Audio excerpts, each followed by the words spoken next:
আসসালামু আলাইকুম। আপনি কি বিদেশ যেতে চাচ্ছেন? তাহলে অবশ্যই শুনেছেন বিদেশ যেতে হলে মেডিকেল করতে হয়। আর এই মেডিকেলের সময় যদি আপনার শরীরে কোনো রোগ থেকে থাকে তাহলে কিন্তু আপনি বিদেশ যেতে পারবেন না।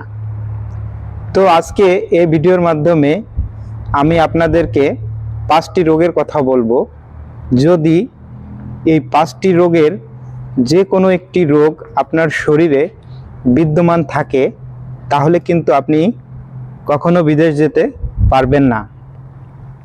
তো যাই হোক, বেশি কথা বলবো না, ভিডিওটি শুরু করা যাক। তো 1 নম্বরে যে রোগটির কথা বলবো সেটি হচ্ছে জন্ডিস। যদি আপনার শরীরে জন্ডিস থাকে তাহলে কিন্তু আপনি কখনো বিদেশ যেতে পারবেন না। 2 নম্বরে হচ্ছে চর্মরোগ। যদি আপনার শরীরে এই চর্মরোগটিও থেকে থাকে তাহলেও কিন্তু আপনি কখনো বিদেশ যেতে পারবেন না। 3 নম্বরে হচ্ছে HIV ভাইরাস, যেটিকে বলা হয় হচ্ছে মরণ ব্যাধি। তো আপনার যদি এই HIV ভাইরাসটি আপনার শরীরে বিদ্যমান থাকে তাহলে কিন্তু আপনি কখনো বিদেশ যেতে পারবেন না। লক্ষ লক্ষ টাকা খরচ করেও কোনো লাভ হবে না। 4 নম্বরে হচ্ছে শ্বাসকষ্ট। যদি আপনার শরীরে শ্বাসকষ্ট থাকে তাহলেও কিন্তু আপনি কখনো বিদেশ যেতে পারবেন না।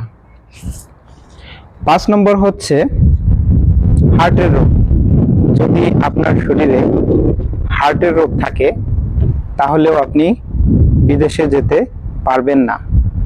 তো আপনারা যারা বিদেশ আসবেন বা আসতে চাচ্ছেন, মেডিকেল করবেন, তো আমি আপনাদেরকে একটাই সাজেস্ট করব যে আপনারা ডাইরেক্ট বিদেশে যাওয়ার যে ফাইনাল মেডিকেল ওটা না করে আপনারা আপনাদের পাশে যে ক্লিনিক বা হসপিটাল আছে সেখান থেকে আপনারা সাধারণ একটা মেডিকেল করবেন। এতে আপনাদের 1000 টাকার মতো খরচ হবে। দেখা যাচ্ছে যে আপনি হুট করে চলে গেলেন ডাইরেক্ট বিদেশের যাওয়ার যে মেডিকেলটা ওটা করতে গেলে আপনাকে মিনিমাম 10,000 টাকা খরচ হবে। তারপর দেখা যাচ্ছে আপনি মেডিকেল করার পর আপনার বড় একটা রোগ ধরা পড়ছে, আপনি যেতে পারলেন না, আপনার এই 10,000 টাকায় কিন্তু বেথা চলে যাবে, কোনো লাভ হবে না। সুতরাং আপনারা যে কোনো একটি মেডিকেল থেকে ছোটো মোটো ক্লিনিক বা যেটাই আছে আপনাদের পাশে, তো ওখানে গিয়ে আপনারা সাধারণ একটা মেডিকেল করবেন, 1000 টাকা খরচ হবে। যদি আপনার কোনো রোগ ধরা পড়ে তাহলে এই 1000 টাকায় আপনার চলে যাবে, এতে আপনি লাভবান হবেন। তো বন্ধুরা, আশা করি সবাই বুঝতে পারছেন। ভিডিওটি যদি ভালো লেগে থাকে অবশ্যই লাইক, কমেন্ট, শেয়ার করবেন এবং আপনারা যদি আমার চ্যানেলের সদস্য এখনও না হয়ে থাকেন অবশ্যই চ্যানেলটি সাবস্ক্রাইব করে পাশে থাকবেন। সবাই ভালো থাকবেন, সুস্থ থাকবেন। আল্লাহ হাফেজ।